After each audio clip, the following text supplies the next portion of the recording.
So I have to tell you that your personal story that you shared with me is actually not the first time I've heard something similar, because we have many members and Make Love Not Porn stars at Make Love Not Porn who have come to us because of their own struggles with their religious background and the impact on their personal lives and their relationships. So, for example, two of our Make Love Not Porn stars, Andre Lynn, they were brought up in the church. I've forgotten exactly which form of it.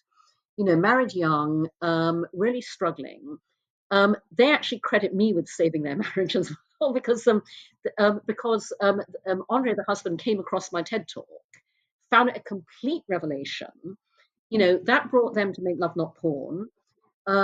They were blown away by it, and they became Make Love Not Porn stars, and the entire experience has transformed their marriage and their relationship.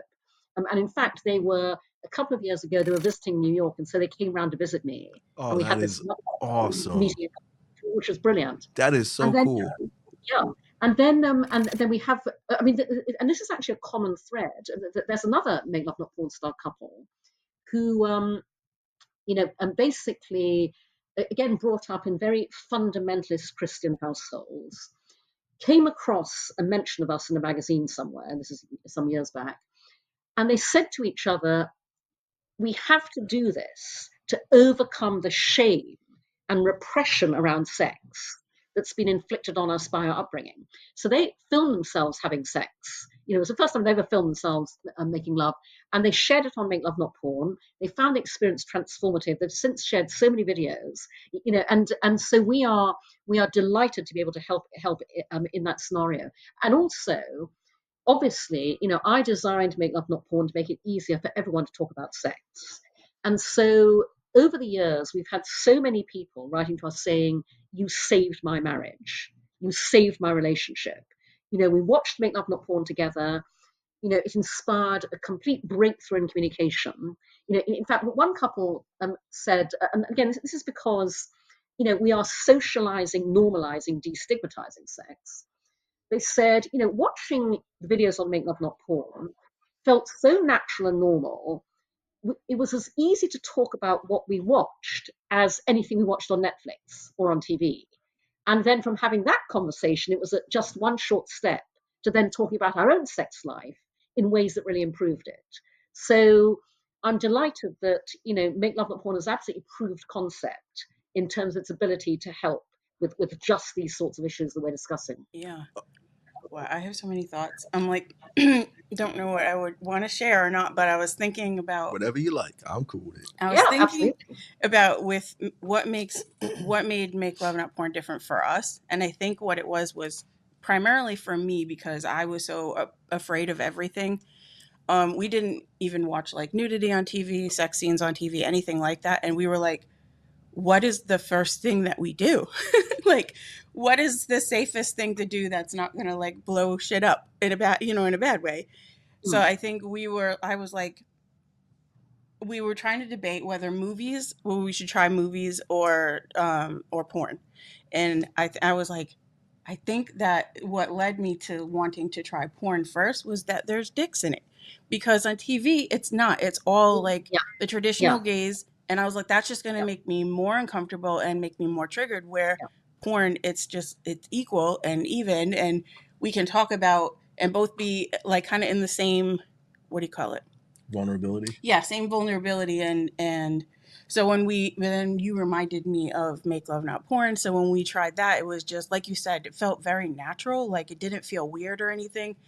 And then it just opened up so many conversations, and it made it easy for us to talk about things and talk about what we liked and didn't like, and did we like that? How do we feel about that in a safe way that just felt really good versus I think if like we had watched the first thing being like a sex scene in a movie or traditional porn, I think I would have been just like triggered to high hell and just run away.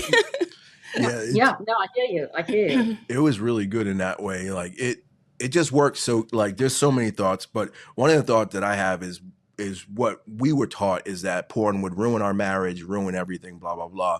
And I had literally just said, I'm done with the church not too long, what was it, like 5 years before. So I basically kind of blew up our life in that way, because I'm like, I'm done. This is bullshit.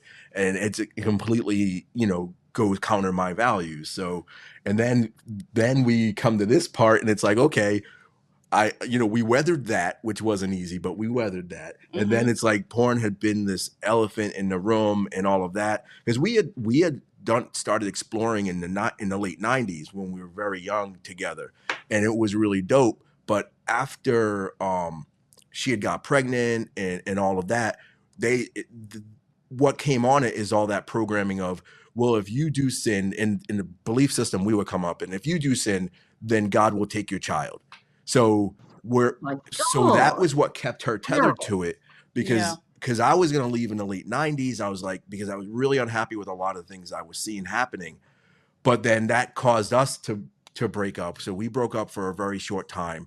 And then when we came back together, I was like, okay, I'm not going to blow that up again. And so I I re-immersed myself in the bullshit. But I think the biggest, hardest thing is that they go at women by saying your kid's gonna die, and it's literal. And you're responsible for your relationship, and you're responsible for everybody else's. So everything is on her shoulders, and she has to carry all that responsibility and guilt and all of that. Yeah. So then we had been experimenting and all that, and then we just took all that, put it in a box, and didn't do it again. So reopening that was like a lot. And it was a lot on her, because there's a lot of having to take all that off of you, and you bear a lot of the responsibility. So again, I know I'm gushing about what you've built, but I feel like it's bigger than if you've been there, how fucking big it is. How powerful what you've done is. For folks who haven't been there, you're so damn lucky. I'm so happy for you. But I know there's other people who are right now where we were. And I tell people about Make Love Not Porn all the time. Like, if you want an easy, relatively safe entry point, and you're worried about it damaging your relationship, go there together. Work through. If that feels good, then go beyond. Yeah, it worked great for us.